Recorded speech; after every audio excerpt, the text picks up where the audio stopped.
রাহমাতুল আলামিন বলেছেন যে জ্ঞান অর্জন করার জন্য ঘর থেকে বের হয়, তার পায়ের নিচে আল্লাহ নূরের ফেরেশতারা নূরের পাহাড় ছিঁড়ে দেয়। সুবহানাল্লাহ। শুধু তাই নয়, আল্লাহর হাবিব বলেছেন সমুদ্রের মাছগুলো তার জন্য দোয়া করতে থাকে। প্যার হাজির, সমুদ্রের মাছ কিন্তু একটা দুইটা, যদি ইলিশ একটা মাছ হয় তাহলে এই ইলিশের কোটি কোটি ট্রিলিয়ন ট্রিলিয়ন বাচ্চা আছে। এরকম সমুদ্রের ভিতরে যত প্রাণী আছে, যত মাছ আছে, সমস্ত মাছগুলো ওই কলবে ইলমের জন্য দোয়া করতে থাকে। আল্লাহ রাসূল বলে শুধু তাই নয়, গর্তের পিপিলিকাগুলো তার জন্য দোয়া করতে থাকে। আল্লাহ একজন জ্ঞানীকে কেমন মর্যাদাবান করেছেন। আল্লাহ কোরআনের জ্ঞানীর মর্যাদা দিয়েছেন। আপনি মহাগ্রন্থ আল কোরআনের সূরা, আপনি কোরআন কারীমের আল্লাহ তাআলা হযরত সুলাইমান নবীর কথা বলেছেন। আপনারা হযরত সুলাইমান আলাইহিস সালামের নাম শুনেছেন। তিনি এমন এক নবী ছিলেন, হযরত সুলাইমান আলাইহিস সালাম শুধু নবী ছিলেন না, বরং আল্লাহ তাকে পৃথিবীর কর্তৃত্ব দান করেছিলেন। সুবহানাল্লাহ। তিনি একজন নবী ছিলেন, আবার একজন কিং ছিলেন। আল্লাহ পয়গম্বর হযরত সুলাইমান আলাইহিস সালাম, আল্লাহ তাকে আরেকটা মুজিজা দিয়েছিলেন। এই গোটা পৃথিবী পরিচালনা করার জন্য আল্লাহ তাকে একটা দ্রুত বাহন দিয়েছিলেন। আল্লাহ তাকে একটা হেলিকপ্টার দিয়েছিলেন, একটা তথ্য দিয়েছিলেন। তিনি এই তথ্যের উপর যখন বসতেন, তার সৈন্য সীমান্ত রাজ পরিষদ বর্গকে নিয়ে এই হেলিকপ্টারটাকে আকাশে দিয়ে মুহূর্ত সময়ের মধ্যে পৃথিবীর এক প্রান্ত থেকে আরেক প্রান্তে এগিয়ে যেত। এই আবিষ্কার, আকাশে যে উড়া যায়, এই থিওরি সবার আগে পৃথিবীকে দিয়েছে কোরআন। কে দিয়েছে? কোরআন দিয়েছে। হযরত সুলাইমান আলাইহিস সালামের আগে এই পৃথিবীর মানুষ জানতো না যে আকাশে উড়া যায়।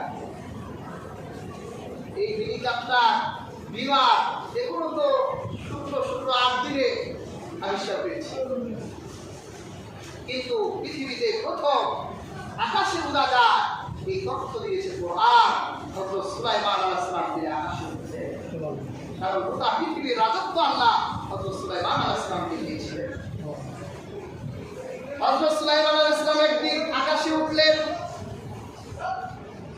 রাজবর্গ পরিষদ নিয়ে রওনা করে। হঠাৎ করে হযরত সুলাইমান দেখলেন তার রাজপ্রাসাদের ভিতরে উদ্ভুত পাখি নাই। হযরত সুলাইমান রাগ হয়ে গেলেন, উদ্ভুত কোথায়? কারণ এই উদ্ভুত পাখির একটা বিশেষ বৈশিষ্ট্য ছিল। হযরত সুলাইমান যখন আকাশ দিয়ে উঠতো, তখন কোন জায়গায় মিঠা পানি আছে, উদ্ভুত পাখি আকাশ থেকে বলে দিতে পারত। একটা মানুষ পারতো না, কিন্তু একটা উদ্ভুত পাখি পারত। তো সুলাইমান আলাইহিস সালাম চিন্তা করলো, এখন যদি আমার পানির পিপাসা লাগে, তাহলে আমি হুদহুদ কোথায় পাবো, ও কোথায় গেল? সুলাইমানের মেজাজ তো খারাপ হতো যে হুদহুদ ফিরে আসার পর যদি উপযুক্ত কারণ আমার সামনে দর্শাইতে না পারে, তাহলে আমি হুদহুদকে জবাই করে দিব। হুদহুদ যখন রাজ্যে আসলো, হুদহুদের দোস্তরা বলে আজকাল খবর আছে, যদি উপযুক্ত কারণ না দিতে পারো তাহলে তোর খবর আছে। হযরত সুলাইমান আলাইহিস সালাম হুদহুদকে বলল, তুই কোথায় গিয়েছিলি বল। কোরআনে এসেছে, হুদহুদ বলল, জিতুকা মিন সাদাকিন বিনাবানি ইয়াকিন। আল্লাহ, আমি গিয়েছিলাম সাবা শহরে, আমার কাছে এক নাবা, আমার কাছে এমন এক সংবাদ আছে যা শুনলে আপনি অবাক হয়ে যাবেন। সুলাইমান নবী বলল, কি সংবাদ বলুন। আমি দেখলাম সাবা শহরের উপর এক নারী কর্তৃত্ব নেতৃত্ব দেয়। আপনি তো আগে কোনোদিন শুনেন নাই যে কোনো এক দেশের কর্তৃত্ব আর নেতৃত্ব নারীরা দেয়, কিন্তু আমি সাবা শহর থেকে ঘুরে এসে দেখলাম এক নারী ওই রাজ্য পরিচালনা করে। শুধু তাই নয়, ওয়ালাহা আরশুন আযীম, আর তার বড় একটা সিংহাসন আছে। হাজিরিন, হযরত আব্দুল্লাহ ইবনে আব্বাস রাদিয়াল্লাহু তাআলা আনহু বলেন, রানী বিলকিসের এই সিংহাসনটা দৈর্ঘ্য প্রস্থ উচ্চতায় 30 হাত করেছিল। পুরো সিংহাসনটা দামি দামি পাথর দিয়ে তৈরি করা হয়েছিল। এই সিংহাসনটা 1000 যুবক পাহাড় ছিল। সুলাইমান আলাইহিস সালাম উহুদের এই খবর শুনে অবাক হয়ে গেলেন যে আল্লাহ গোটা দুনিয়া আমার পায়ের সামনে হাবিয়া দিল, আর আমার কবরে সাবা শহরে এক নারী নেতৃত্ব দেয়, আমি সুলাইমান তো মেনে নিতে পারি না। আমার নেতৃত্বের বাইরে নেতৃত্ব দেয় এক নারী। তিনি চিঠি লিখলেন, ইন্নাহু মিন সুলাইমান ওয়া ইন্নাহু বিসমিল্লাহির রহমানির রহিম। সুলাইমানের পক্ষ থেকে বিসমিল্লাহির রহমানির রহিম, হে নারী, তুমি যদি আল্লাহকে ভয় করো, দ্রুতই তুমি আমার বশ্যতা স্বীকার করো, নতুবা তোমার সাবা শহরকে আমি মুহূর্তের মধ্যে পৃথিবীর মুখ থেকে ঢিলে করে দিব। সুলাইমান আলাইহিস সালামের উদ্গার শুনে এই নারীটা কত বুদ্ধিমতী ছিল। রাত হলেন না, তিনি তার রাত পরিশোধ নিয়ে দ্রুত বৈঠকে বসলেন। বলল যে আমাকে এইরকম একটা হুঙ্কার দেওয়া হয়েছে, আপনারা কে কি বলেন? বলেন আমি কি তার সাথে যুদ্ধ করব নাকি তার নতি স্বীকার করব? নানান কথা। অবশেষে হযরত সুলাইমান আলাইহিস সালামকে পরীক্ষা করার জন্য এই নারী তার রাজ্যে সবচেয়ে দামি কিছু পাথর, হীরা, মণিমুক্তা এগুলো দিয়ে উপহার হিসেবে সুলাইমানকে পাঠালেন যে তিনি যদি এই উপহার গ্রহণ করে তাহলে মনে করব যে তিনি দুনিয়াদার, তাহলে আমি তার বিপক্ষে লড়ব। আর যদি তিনি এটা গ্রহণ না করে তাহলে মনে করব যে না, তিনি ন্যায় ও নীতির উপর নিষ্ঠাবান, আমি তার প্রতি স্বীকার করব। যখন বিলকিসের পক্ষ থেকে দূত হযরত সুলাইমানের রাজ্যে ঢুকলো, গিয়ে দেখলো সুলাইমানের রাজ্য থেকে 3 কিলোমিটার দূরে সেই পাথর হাদিয়া করছে, ওই পাথর দিয়ে রাস্তা ঢালাই করছে। এক ব্যাগ পাথর নিয়ে গেছে, এখন দেখে 3 কিলোমিটার রাস্তা ওই পাথর দিয়ে ঢালাই করা।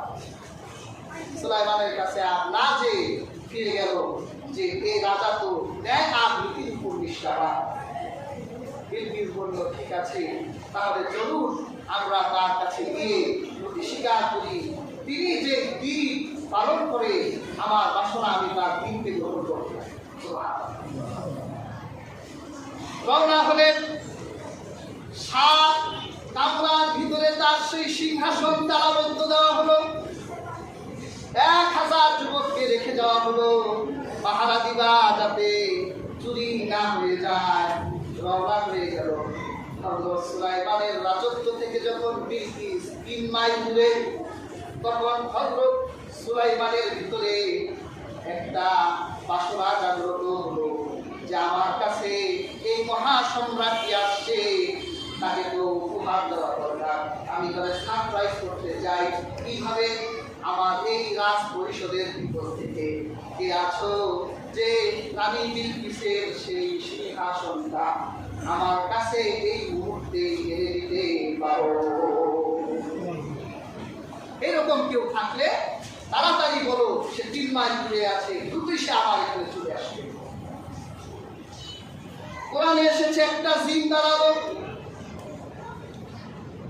قال عفريت من الجن أنا آتيك به قبل أن تقوم من مقامك وإني عليه لقوي أمين।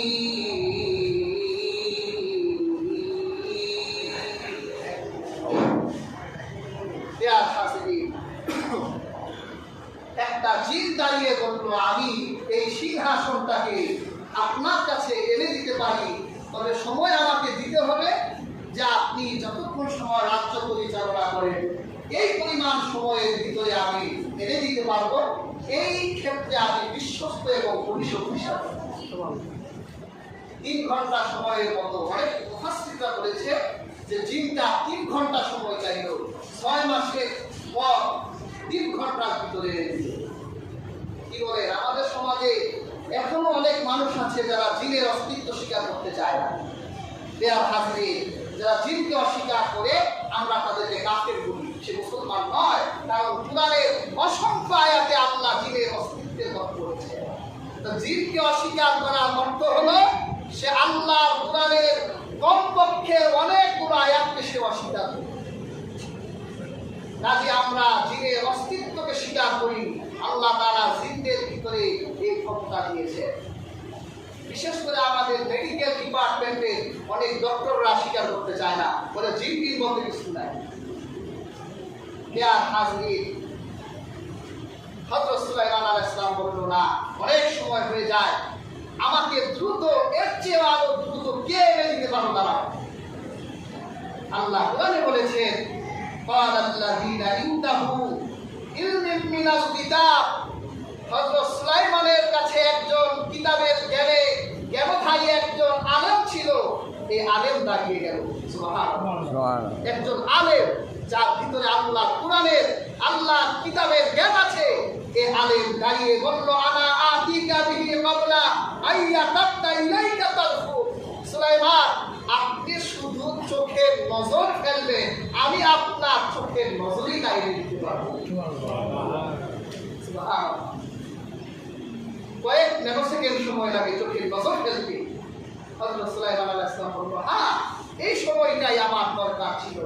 হযরত সুলাইমান আলাইহিস সালাম ইয়ামেনের দিকে তাকিয়ে চোখের একটা নজর দিল আর দেখলো যে গায়েবী ভাবে মাটির নিচ থেকে এসে হযরত সুলাইমানের রাজপ্রাসাদের মাটিগুলো সরে গেল আর রানী বিলকিসের সিংহাসনটা উঠে গেল। সুবহানাল্লাহ। কি বলছিল? মুফাসসিররা বলছে যে এই কিতাবের জ্ঞানধারী এই আলেম, তার নাম ছিল আসিফ ইবনে বাকিয়া। এই লোকটা ইসমে আজম জানতো, আর সে ইসমে আজম বলার সাথে সাথে আল্লাহ তার কারামতকে প্রকাশিত করে দিতেন। অনেকের মতে তিনি শুধু এতটুকু বলেছিল, ইয়া হাইয়ুন ইয়া কাইয়ুম। এই শব্দ বলার সাথে সাথে রানী বিলকিসের এই বিশাল সিংহাসন হযরত সুলাইমান আলাইহিস সালামের রাজ্যে চলে আসলো। তাহলে আমার আল্লাহ ৯৯টা নাম আছে। আমার আল্লাহ ৯৯টা নামের ভিতরে আল্লাহ ইসমে আজম লুকাই রাখছে। আর ইসমে আজম যে ব্যক্তি জেনে যায়, সে আল্লাহর কাছে ইসমে আজম দিয়ে যা চাইবে তাই পাবে।